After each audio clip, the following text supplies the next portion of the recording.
Good morning student. तो आज हम plus two class lesson 4 part start करेंगे। तो इसका टॉपिक है वाद विवाद और चर्चाएं। तो देखो, इसमें डिस्कस के बारे में या डिबेट करेंगे। समकालीन जो कंटेम्प्रेरी जो बौद्ध जो टेक्स्ट थे में हम 64 संप्रदायों एवं चिंतन परंपराओं का उल्लेख मिलता है, 64 संप्रदायों का उल्लेख मिलता है।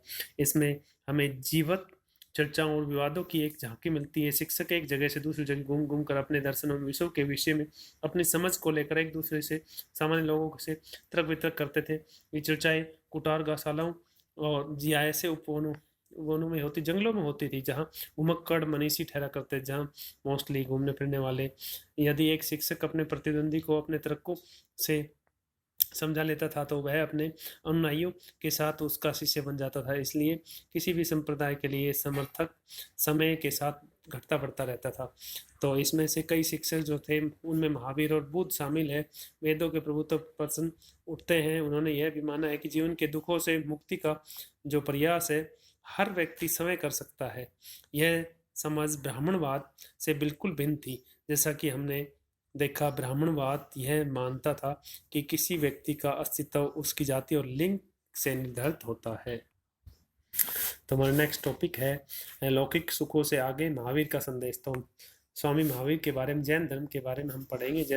जैनों के मूल सिद्धांत जो 6वीं शताब्दी सदी ईस्वी पूर्व में वर्धमान महावीर के जन्म से पहले ही उत्तर भारत में प्रचलित थे। हम नॉर्थ इंडिया की बात कर रहे हैं। जैन परंपरा के अनुसार महावीर से पहले 23 शिक्षक हो चुके थे। यस, जो जैन धर्म है उसमें 24 तीर्थकार हुए हैं, जिन्हें तीर्थकार कहा जाता है। यानी कि वे महापुरुष जो पुरुषों और महिलाओं को जीवन की नई नदी के पार पहुंचाते थे।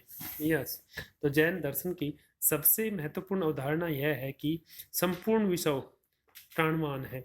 यह माना जाता है कि पत्थर, चट्टान, जल में भी जीवन होता है। जीवों के प्रति अहिंसा, खासतौर इंसानों, जानवरों, पेड़ पौधों और कीड़े मकोड़ों में को न मारना जैन दर्शन का केंद्र बिंदु है। वस्तुतः जैन अहिंसा के सिद्धांत ने संपूर्ण भारतीय चिंतन परंपरा को प्रभावित किया है। जैन मान्यता के अनुसार जैन पुनर्जन्म का चक्र कर्म के द्वारा निर्धारित होता है। कर्म के चक्कर से मुक्ति के लिए त्याग और तपस्या की जरूरत होती है। यह संसार के त्याग से ही संभव हो पाता है। इसलिए मुक्ति के लिए विहारों में निवास करना अनिवार्य नियम बन गया है। साधु और साध्वी 5 व्रत करते थे: हत्या न करना, चोरी न करना, झूठ न बोलना, ब्रह्मचार्य का पालन और धन संग्रह न करना, धन इकट्ठा नहीं करना। तो ये जैन धर्म में काफी कई 5 वर्ग थे। तो नेक्स्ट टॉपिक है जैन धर्म का विस्तार। तो कैसे नॉर्थ इंडिया में विस्तार कैसे हुआ? तो धीरे धीरे जैन धर्म भारत के कई हिस्सों में फैल गया। बौद्धों की तरह, जैसे हम बौद्ध धर्म के बारे में पढ़ेंगे, जैसे ही जैन विद्वानों ने प्राकृत, संस्कृत, तमिल जैसी अनेक भाषाओं में काफी साहित्य का सृजन किया। सैकड़ों वर्षों से इन ग्रंथों की पांडुलिपियां मंदिरों से जुड़े पुस्तकालयों में संरक्षित है। धार्मिक परंपराओं से जुड़ी हुई सबसे प्राचीन मूर्तियों में जैन तीर्थकारों के उपासकों द्वारा बनवाई गई मूर्तियां भारतीय उपमहाद्वीप के कई हिस्सों में पाई गई है। तो नेक्स्ट टॉपिक हम करेंगे महात्मा बुद्ध के बारे में। बौद्ध और ज्ञान की खोज, तो कैसे उसको ज्ञान की प्राप्ति हुई। तो महात्मा बुद्ध उस युग के सबसे प्रभावशाली शिक्षकों में से एक थे। बहुत ही प्रभावशाली शिक्षक थे, टीचर्स था।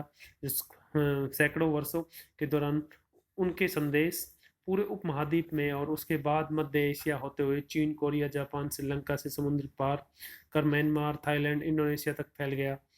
तो हम बुद्ध की शिक्षाओं के बारे में कैसे जानते हैं? इनकी पुनर्रचना का आधार था बौद्ध ग्रंथों का बहुत परिश्रम से संपादन, अनुवाद और विश्लेषण किया जाना। तो इतिहासकारों ने उनके जीवन के बारे में चरित्र लेखन से जानकारी इकट्ठी की। इनमें से कई ग्रंथ बौद्ध के जीवन काल से लगभग 100 वर्षों के बाद लिखे गए थे।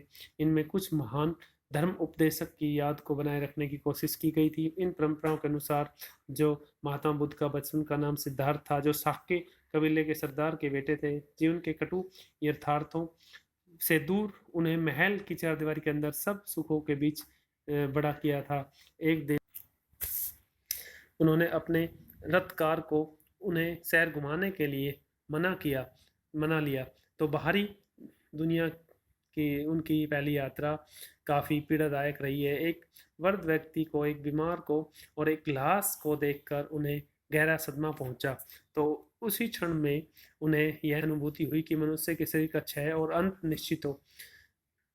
उन्होंने यह एक गृह त्याग किए सन्यासी को भी देखा। उसे मानो बुढ़ापे, बीमारी और मृत्यु से कोई परेशानी नहीं थी। उसने शांति प्राप्त कर ली थी।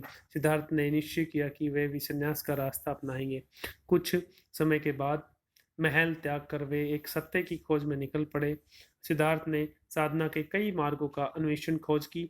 इनमें से एक था शरीर को अधिक से अधिक कष्ट देना, जिसके चलते वे मरते मरते बचे। इन अतिवादी तरीकों को त्याग कर उन्होंने कई दिनों तक ध्यान करके लास्ट में अंत में ज्ञान प्राप्त किया, और फिर इसके बाद से उन्हें बुद्ध अथवा ज्ञानी व्यक्ति के नाम से जाना गया।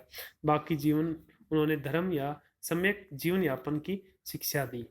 तो आज बस इतना ही।